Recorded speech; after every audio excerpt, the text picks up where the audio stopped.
This is why I say God bless Ian Clark, because he watches Raw and SmackDown every single week and recaps all 5 hours. That is a lot of work for that young man, and I thank him every single week. Taking one for the team. Yes, Ian deserves a very nice Christmas card this year. I'm going to put a little something extra in it for him. And so does Abby for reviewing shit that she hates watching. 3 hours of Raw and 2 hours of SmackDown.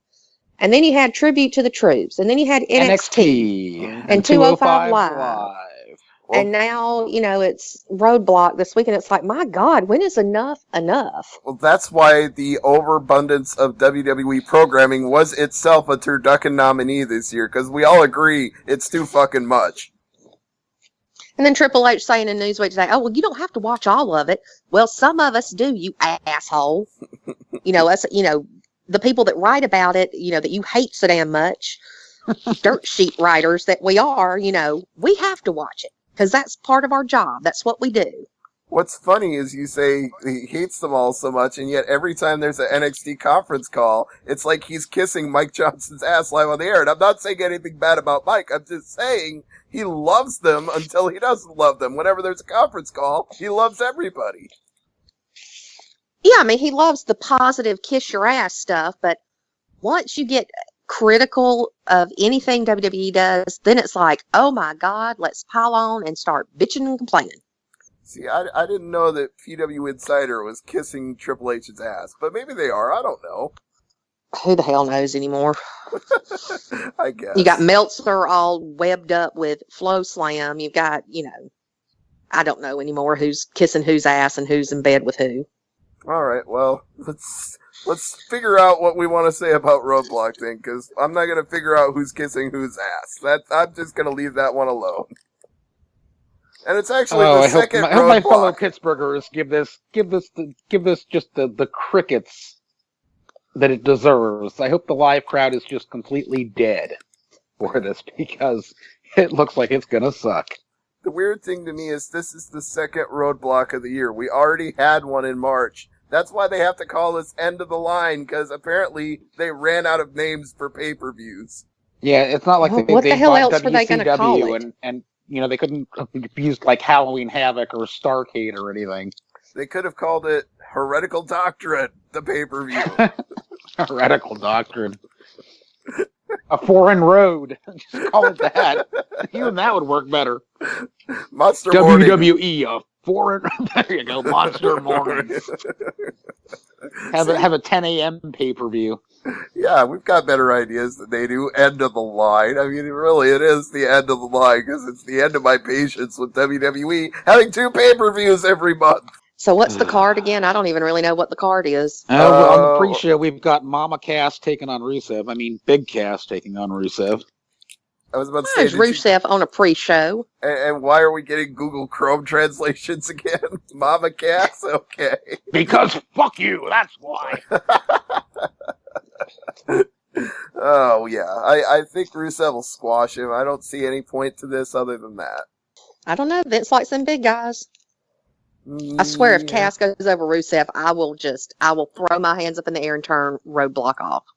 Right at I'm the probably going to have pre-show. to cover the damn thing. Just right there. The pre-show might be enough just to push your buttons and for you to hit the power switch and say, enough. So, here's the thing I want to know about this before we move on. Enzo Amore is the idiot who is hitting on Rusev's wife. So, how come Rusev isn't squashing Enzo? How come he's squashing Big Cass? Because Big Cass came to Enzo's defense and challenged him. All right, well... And I mean, how many times can Rusev beat Enzo before it gets old? And how many times can Cass stick up for Muscles Marinara before he finally just says, you know what? Your mouth got you into this, your mouth can get you out of it. Well, maybe this will be the last time. Who knows? Well, it's funny you say that, because I did read an interview where Enzo says he hopes they both have a singles run.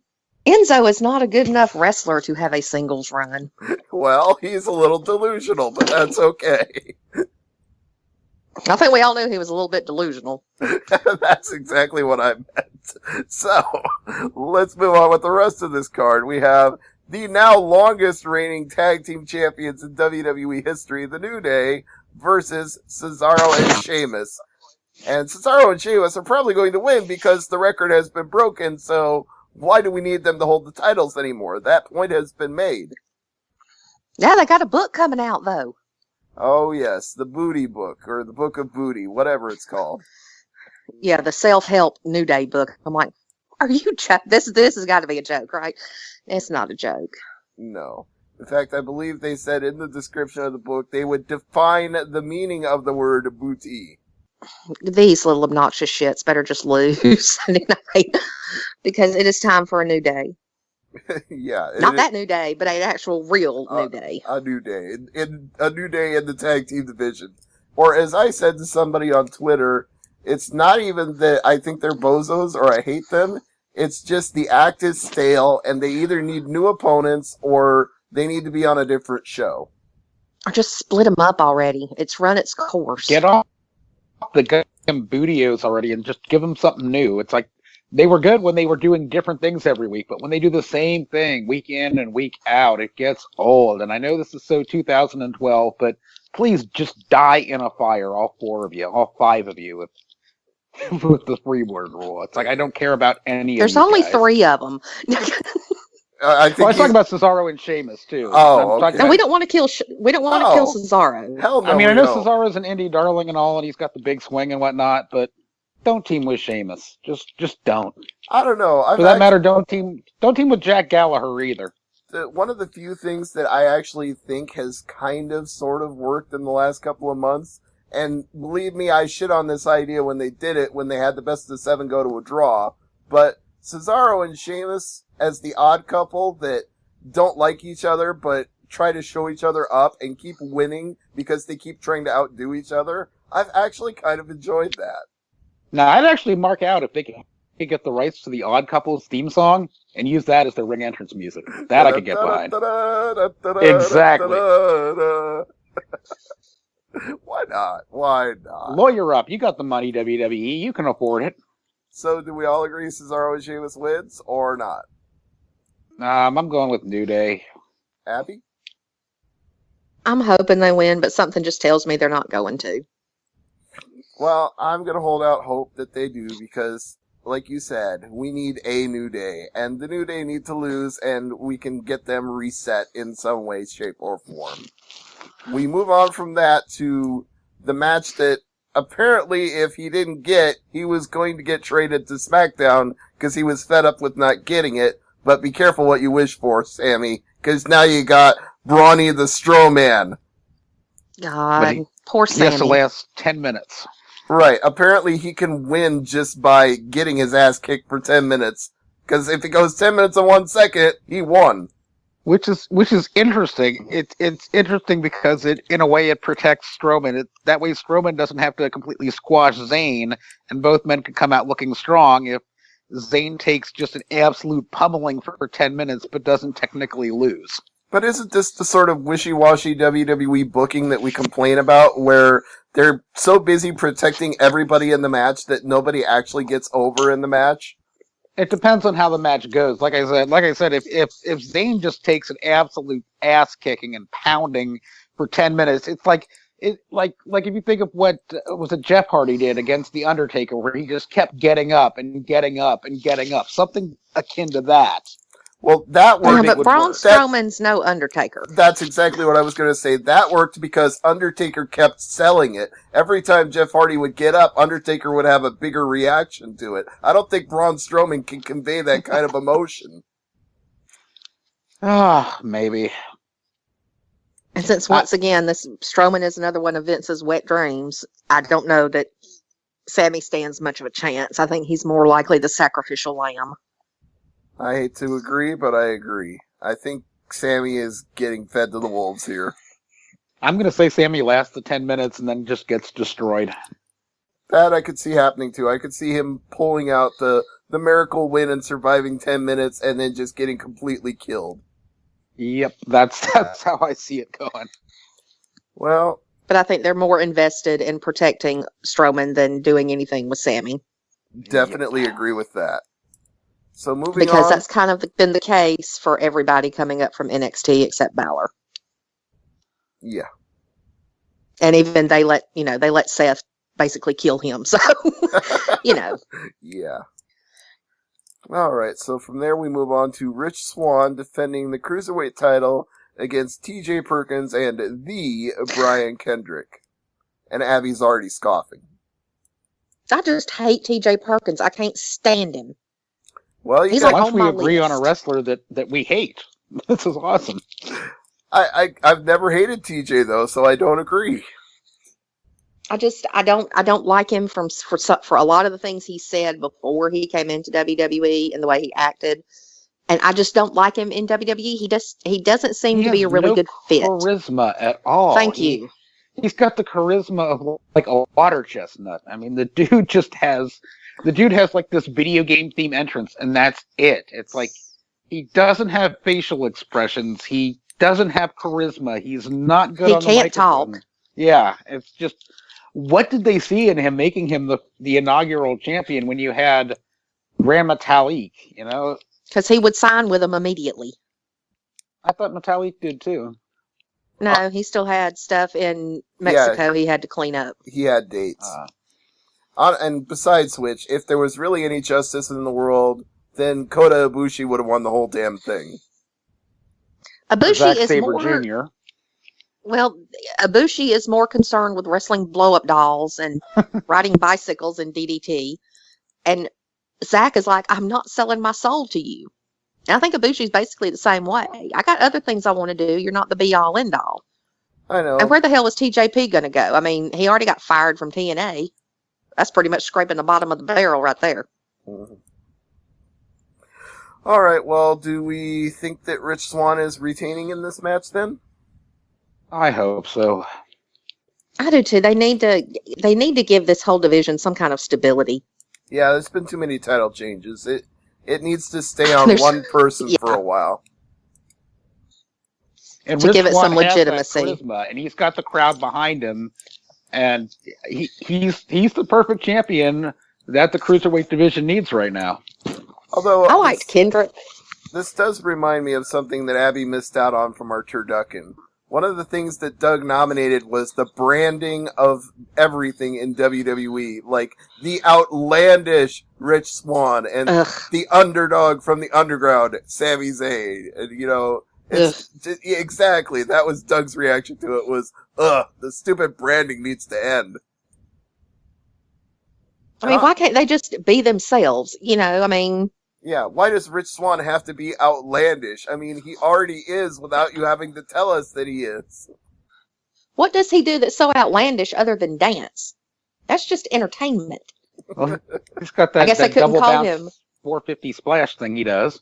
Yeah, I guess they couldn't I call him haven't the seen him do entertainer that. Rich Swann. I've only seen him do that move one time since the Cruiserweight Classic. And honestly, It's like they have dumbed down that whole division. Yes, that was just what I was going to say. But you beat me to it. I don't know. I say he retains, or he needs to retain. Whether he will or not, who the hell knows? I'm just, without looking at the odds, I'm just going to assume that they are not that stupid and that they actually know that this division needs to figure itself out for a little bit. So yeah, leave it on Swann.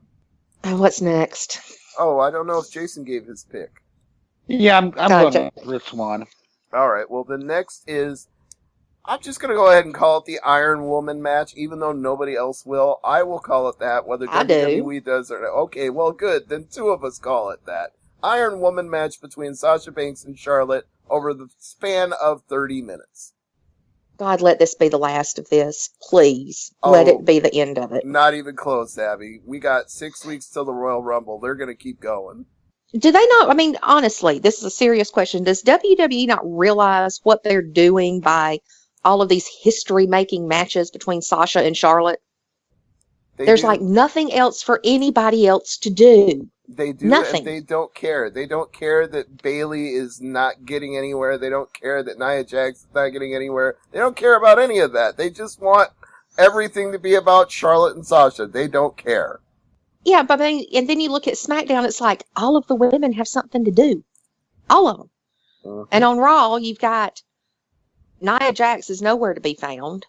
Dana Brooke is nowhere to be found, thank God. Bailey is out there doing nothing. Alicia Fox is back to being crazy in some kind of stupid romance angle. And Sasha and Charlotte are the only people that count. That's what And they with want. them, it's more about making history, which they're really not making history, than it is anything else.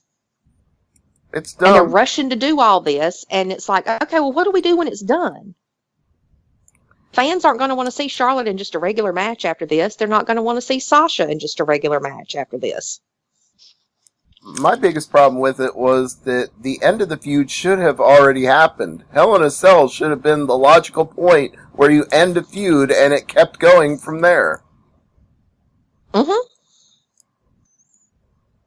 Yeah, but there was some chicanery. It wasn't your typical Hell in a Cell match. Yeah. But there's been chicanery in almost every one of their matches, going all the way back to WrestleMania when Ric Flair helped Charlotte win. It is dragging on, and I do kind of hope that this is the last, big be-all, end-all stipulation match between the two of them for a while. I hope it's the last match. Period. Just last match between these two. I really don't hate think that's... I hate their to be the bearer of characters bad have news. run into a wall. That wall is just going to be run into over and over again. It's Roadblock. We're going to keep hitting that Roadblock over and over until we're all concussed. But it's the end of the line, damn it. It is not. It's just the end of this line. It's not the end for any of us on this show. We have to keep seeing them wrestle. I just wonder, what else are they going to do? They've already fought out in the crowds. They've had tables. They've had Hell in a Cells. They're doing the Iron Woman match. Well, I believe somebody What are they mentioned... going to do next? Somebody mentioned the Skywalkers were brought up earlier. They could have a scaffold match. I mean, are they going to have some kind of hardcore light tube match? I mean, what else is there to do? Let's do the, what was Circus it? Wrestling death match. No. Wrestling Society X. We need the Exploding Piranha Tank match. Oh, no. What they need is a Poseidon Adventure splash match. There you go. Okay. That will be the one to end the feud. Only if someone ends the match with a plunger stuck to their forehead. And Sasha's is basically the only one that's big enough to have a plunger stuck to her forehead. All right. So I guess because Charlotte always seems to win on pay-per-view and this is the feud that never ends, I suspect Charlotte wins this. What do you guys think? Ooh, hot shot that title one more time. They might as well. They keep doing it every other month. Charlotte's going to have to be a 16-time women's champion before WrestleMania even gets here. Mm-hmm. I'm going to go with Charlotte, too, by hook or by crook, and there is going to be lots of hooks and lots of crooks in this match, and yeah, she's going to go over, but it's not going to be clean. It's not going to be pretty. It's going to be the dirtiest player in the game. And 2 weeks later, Sasha will win it back on Raw, and then we'll be right back where we were. Yeah, we'll be right back Kill here me for the Rumble now. again.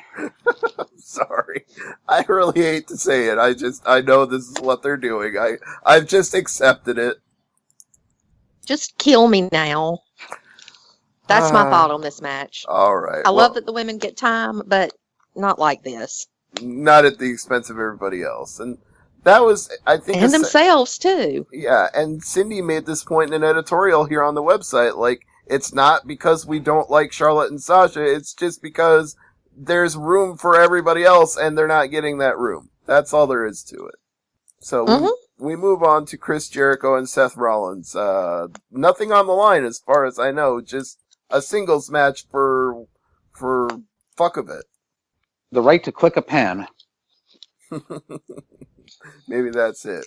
Maybe Jericho can win and get out the clipboard and go, Seth Rollins, you just made the list! For the umpteenth time. I don't know. I think we finally see Triple H come back. Since WWE finally found some continuity, and made Seth Rollins remember, hey, I need to fight Triple H for some ungodly reason. So Triple H So comes yeah, out I think here Trips comes back. and screws him. Probably. Mm. Because I can't see him waiting to do it until the Rumble. True, but I guess if I'm thinking about continuity, I would think, why would Triple H want to help Jericho? Because Triple H beat Jericho at WrestleMania to take the first unified title away from him. I don't picture Triple H That was doing... a long, long time ago. I know, WWE but... doesn't count on their fans having memories that long. I know, but I just don't picture Triple H doing Jericho any favors. That's just my memory. It's not to help Jericho. It's to stick it to Seth. I suppose. What would be really interesting is if Triple H came down and helped Jericho win, or helped Rollins win, just to play head games with him, only to turn on Rollins again later. Oh, God, don't do something like that. I think they already did Even though that was probably how Vince thinks. I kind of feel like they did that earlier this year when Seth came back. Yeah. All right. Well, I guess then we're going to see Jericho go over. That's the conclusion. I'll say Jericho. Yeah. All right. I'll say it too. Unanimous? Yeah. All right. Then the final match of the show, the one that I'm looking forward to only because Kevin Owens is in it and for no other reason, Kevin Owens and Roman Reigns. Just out of curiosity, what are the Vegas odds on this one?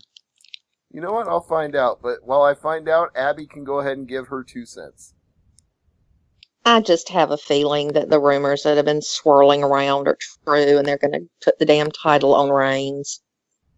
So that, he can be WWE's answer to Conor McGregor with 2 titles.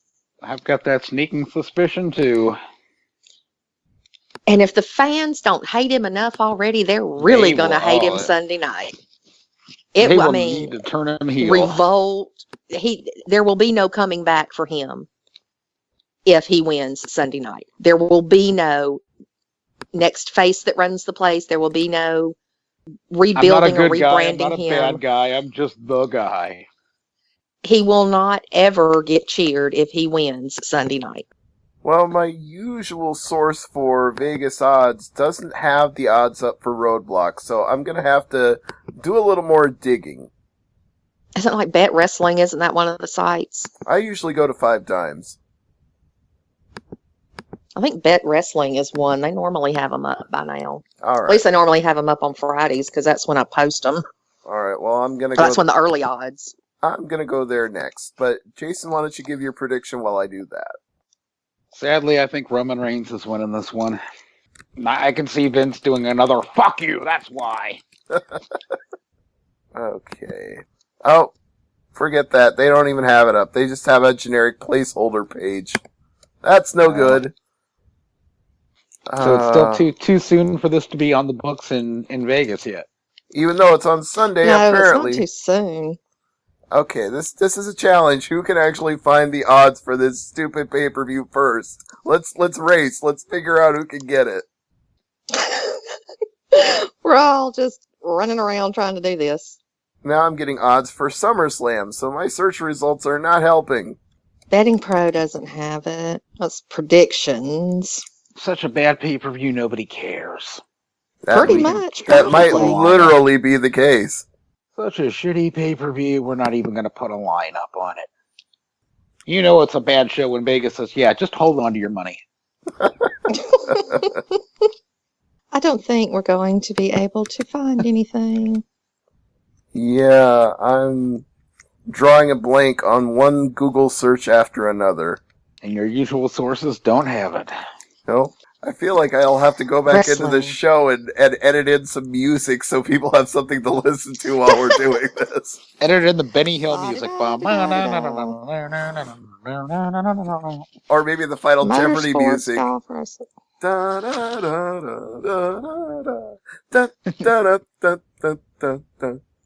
Or Girls in Cars. Or the American Males theme, just one of those great wrestling theme songs. Oh, only if we want to make Angry Tensai have his version of Vince McMahon's Wet Dream. Why? Does he like the American Males theme? Oh, I thought you knew he was obsessed with that for like 3 months on Raw Reaction. That's all he could talk about was the American males and their music. I'm not kidding. I'm serious. I'm going back to all the links I have used in past articles, and I can't find anything. I guess this show really is the end of the line, because there's no betting line for it at all. It has to be the end of the line. It's in Pittsburgh. Is that a smart crowd or is that? Not as smarky as Philly. No, Philly, the other end of the Well, state hell. is more smarky. This is more a Mark crowd. Everything I've ever used is Bet Wrestling, and they're not coming up with anything. I'm actually going to email my contacts at Oddsbreaker and see if they can point me in the right direction, but I won't get an answer back before the end of this podcast, so let's just assume there's no betting line for this and go on that. So, Jason, it's up to you. You got to make your own line for this.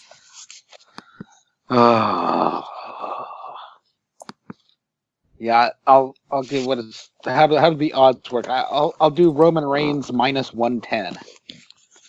Actually, that probably would be about the real line if there was one out there right now. Well, there you go. I just think WWE is not going to give up on him, and they had a chance to rehabilitate him with the U.S. title, and he's defended it one time. Sounds about right. Yeah, I mean, since Hell in a Cell, when he won it, didn't he win it at Hell in a Cell? He's defended it once. Mm-hmm. He's beating Owens on every house show. I see them going with that, and oh man, will all hell break loose. Because it's not like they've invested too much in Kevin Owens as champion. They've been more concerned with putting over the list than putting over the champ. So, and putting over the potential feud when they finally break up. They've been building up to that. The bromance. Much. Yeah, the end of the bromance. They've been more concerned with that than the title. Well, we're all concerned with that. We do not want them to break up. I think they already have, but I missed Raw this week. You know, they're going to break up and we're going to cry. I don't know. Every other time they've theoretically broken up, it's always been a swerve. So I don't ever believe it until it's been like long enough, like 1 or 2 months where Owens is no longer the champion and Jericho's no longer with him. Then I might really finally start to believe it at that point. You're just in denial. They're Canadians, they apologize and get over things a little bit quicker than we do here in the States, eh? Yeah, but Kevin's the only one that's been apologizing. Jericho's saying basically, hit the road, Jack. I don't need you. Which is ironic because if anybody's hitting the road, it's Jericho. He's going on tour with Fozzy next year. Thank God. After WrestleMania, but they still have time to do the whole Owens-Jericho feud. That's true. That's probably going to be the culmination. Will be a blow-off between the two at WrestleMania. Well, that's fine, but if Reigns headlines WrestleMania again, I don't think people can take it. Unless he, main events against the returning Finn Balor, who claims his title again. The title he never lost. Which would be awesome. Yeah. Yes. One thing I want to bring up. Have you seen all these people on social media and the websites and everything just pissing on Balor and Nakamura and how bad they are? No, where did this come from? How lazy they are in the ring and how they just phone it in and they're not good. Have people misunderstood that Nakamura's whole style is based on doing as little as possible? That is the charm of Nakamura, is that he gets the most out of the littlest. And he can still bust Samoa Joe open, giving as little effort as possible. Yeah, I mean, he's not good. He's not good, and Balor's just boring, and he can't have a good match. And it's like, what the hell are you people smoking? I don't know. I guess they should share it with us, because I'd like to be that high and figure out what they're seeing, because I don't see it. I mean, I would like to watch a Nakamura match and think, God, this guy just sucks. He's not good at all. I don't think it's humanly possible to watch a Nakamura match and think that. Hey, I've come around on Jericho, okay? How much do you want from me this year? Fair enough. I will not even try to get more from you than that. I'll just leave it at that. So he brought the list back and got back into my good graces. Yeah, honestly, that might need to be a separate category for our best of show, is like best reinvention of character, because Jericho on the list ranks as among the best reinventions of the whole year. That's been really good. That and Broken Matt Hardy are the two best characters just completely redefining themselves. Uh-huh. When did Naito become Ingo Bernables? Wasn't it in the middle of the G1 last year? Yeah, it was. Okay. He came back from Mexico, which was, I think, the spring of 2015. So yeah, that would be best of 2015 then. Yeah, but he's really hit his stride this year. That's true. So maybe he gets like the most improved award from us or something. Sonata, he's redefined himself. I put him Big up time. there. Oh yeah, Sonata would be on the list too. You're right. Okay, this is enough teasers for our show that we haven't even done yet. let's just I'm go still ahead. trying to gather, best of from everybody at the website. It's like I've gotten them from one person. Well, that reminds me. So now I'm going to have to come up with my best of from everywhere else. I've still got to submit my best of in the jazz and pop, and I haven't done that either. So we're all a little bit behind on submitting these things. And I've got to do a letter from Santa, or I can't remember what I did for Top Rope Press last year. It was some kind of naughty and nice list from Santa with all of the promotions on them. And, what we give as gifts to this person and that person. And I'll have to look that up because I got to do another one of those this year. Did Gato get a razor last year? Gato didn't have the beard last year. That's a this year thing. He's getting it this year. Well, I don't want. Yeah, we need to give him a weed whacker for Christmas.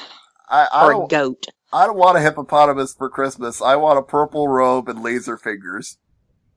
Did you say you wanted a hippopotamus for Christmas? I said I don't want. I want a purple crushed velvet robe and laser fingers. Well, you can get the laser fingers from Amazon, and maybe Victoria's Secret has the purple robe. Who knows? That's a good plan. So, let's just move on from Christmas and talk about what we have to plug. And Abby, I'll start with you. I think Top Rope Press would be at the top of your list. Yes, you can find me at Top Rope Press, Angry Marks. Let's see what else. Twitter at Abby A. And that's about all I've got to plug. All right. Well, you do plug Angry Marks every time you're on, but we haven't seen a new editorial from you in a while. When you're the person that's doing 90% of the work at another website, you don't really have time. I know, but you're missed. It's like we want to read your snarky commentary on something, so I know you're busy with I'll Top have Rope. to do something. Please, that'll be your Christmas gift to me as a nice editorial for the site. Okay, I can probably come up with something snarky and nasty. That's fine by me. That's exactly what I want for Christmas. So, Jason, what do you have to plug? Oh, you can check out veggiebending.wordpress.com, my cooking blog. You can check out njpwworld.com, the best 999 yen you can spend a month. I'm also on Twitter. I'm at Great Sudoku. And if you're an NHL fan, I have 2 words for you. Lazy man. Google it.